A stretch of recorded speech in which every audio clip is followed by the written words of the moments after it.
আসসালামু আলাইকুম, learn with নাফিল চ্যানেলে স্বাগতম।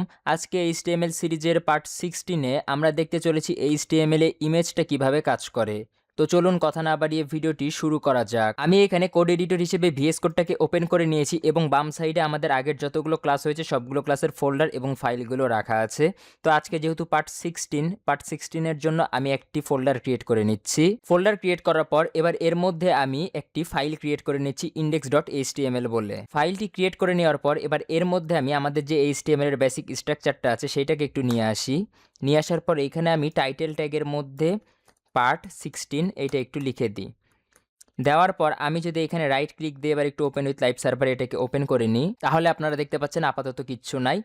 এবার চলুন দেখি যে ইমেজ ট্যাগটা HTML এ কিভাবে কাজ করে। তো ইমেজ ট্যাগের জন্য আমরা এখানে জাস্ট img লিখে যদি এন্টার দিই তাহলে দেখবেন ইমেজ ট্যাগটা চলে এসেছে। তো ইমেজ ট্যাগটা কিন্তু একটা এমটি ট্যাগ, এই ট্যাগের শুরু আছে কিন্তু শেষ নাই। তো ইমেজ ট্যাগের জন্য আপনার দুইটা অ্যাট্রিবিউট মাস্ট লাগবে। আপনি যদি এই দুইটা অ্যাট্রিবিউট না থাকে বা অ্যাট্রিবিউট যদি না দেন তাইলে কিন্তু ইমেজ ট্যাগের কোনো ভূমিকাই নাই, ইমেজ ট্যাগের কোনো প্রকার কাজ করতেই পারবে না। তো এখানে দুইটা অ্যাট্রিবিউট কি কি, একটা হচ্ছে এসআরসি এবং একটা হচ্ছে alt অ্যাট্রিবিউট। তো এইখানে ফার্স্টে আমি একটা কাজ করি, এসআরসি যে আছে এসআরসির মধ্যে আমি কোনো কিছু দিচ্ছি না, ঠিক আছে। আমি আপনাদেরকে বোঝানোর জন্য ফার্স্টে alt যেটা আছে এর মধ্যে আমি এইখানে লিখি যে ফটো। এইটা লেখার পর যদি আমি এবার রাইট ক্লিক দিয়ে, আচ্ছা ওপেন উইথে অন করাই আছে, আচ্ছা এইখানে যদি যাই তাহলে দেখেন এইখানে আমি যে altর মধ্যে লিখছি নেচার ফটো, এইটা কিন্তু এখানে দেখা গেছে এবং বাম সাইডে একটা ছোট্ট করে একটু দেখেন জুম করি, একটা ছোট্ট একটা ছবির মতো কিছু জিনিস আসছে, ঠিক আছে।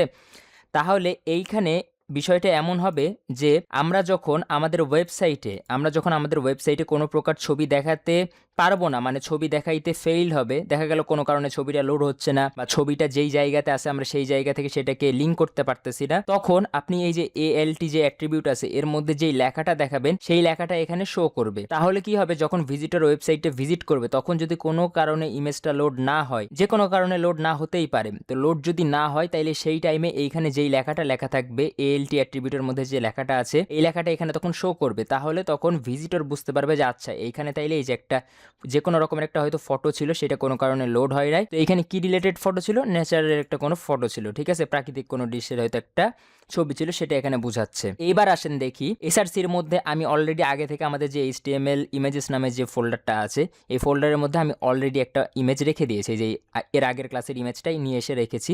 আপনারাও এরকম একটা ইমেজ রেখে দেবেন এর মধ্যে।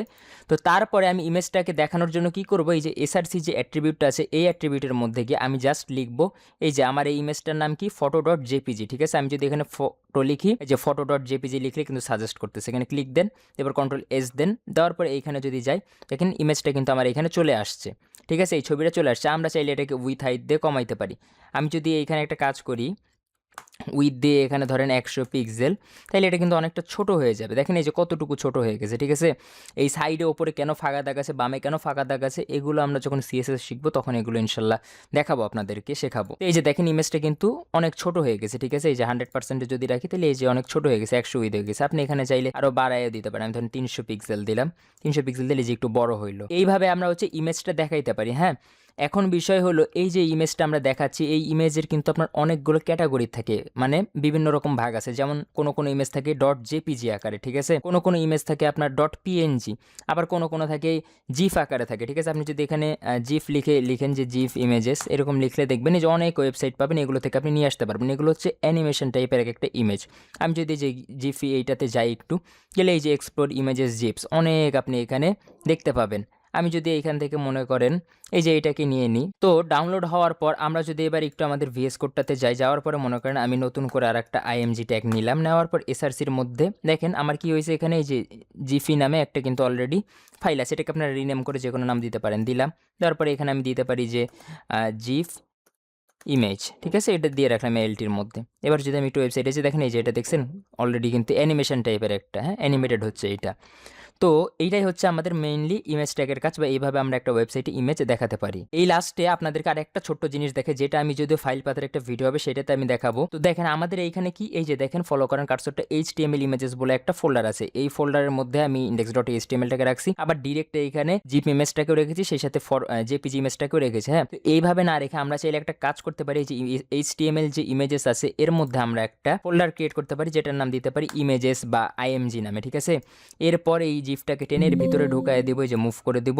সেই সাথে আমাদের যে এই যে ফটোটা আছে ফটোটাকে ইমেজের মধ্যে আমরা মুভ করে দেবো। হ্যাঁ, তাহলে একটু দেখতে গুছানো হবে। হ্যাঁ, যে ইমেজেস নামে একটা ফোল্ডার আছে, এই ফোল্ডারের মধ্যে আমাদের ইমেজগুলো থাকতেছে সব। যদি আমি ফাইল পাতে এগুলো খুব ডিটেলস আপনাদেরকে বুঝাবো ইনশাল্লাহ। এখন দেখেন আমরা যদি আমাদের ওয়েবসাইটে যাই তাহলে কিন্তু আপনারা ইমেজটা দেখতে পাবেন না। জিফ ইমেজ আর নেচার ফটো এই দুইটাই আপনার দেখাচ্ছে। হ্যাঁ, তার কারণ কি বলেন তো? তার কারণ ইমেজটা লোড হইতে পারে না। ইমেজটা কেন লোড হতে পারে না? তার কারণ হচ্ছে এখন কিন্তু এই ফটোর যে জায়গাটা, ফটোর যে লোকেশনটা, ফাইল পাথটা কিন্তু চেঞ্জ হয়ে গেছে। ফাইল পাথ চেঞ্জ হয়েছে কারণ আগে ছিল কি, আগে ছিল index.html এর সাথেই রাখা ছিল, মানে index.html এর সাথে photo.jpg ছিল আর এই gif.gif এটাই ছিল ওখানে। হ্যাঁ, বাট এখন কি হয়েছে, এখন index.html থেকে ইমেজেস ফোল্ডারের মধ্যে যেতে হবে, তারপরে আমাদের ইমেজগুলো আছে। তাইলে জাস্ট এইখানে এসে ইমেজেস ফোল্ডারটাকে এই যে ইমেজেস স্ল্যাশ তারপরে এই যে আপনার এইখান থেকে এই যে photo.jpg, সেমভাবে আমরা যদি এইখানে এসে এই যে ইমেজেসটা ফোল্ডারটাকে ধরাই দিই, তারপরে এই যে gif.gif এটাকে যদি একটু দিয়ে দিই আমরা, তাইলে এবার এইখানে যদি একটু চাই দেখেন আবার আগের মতো কাজ করতেছে। তো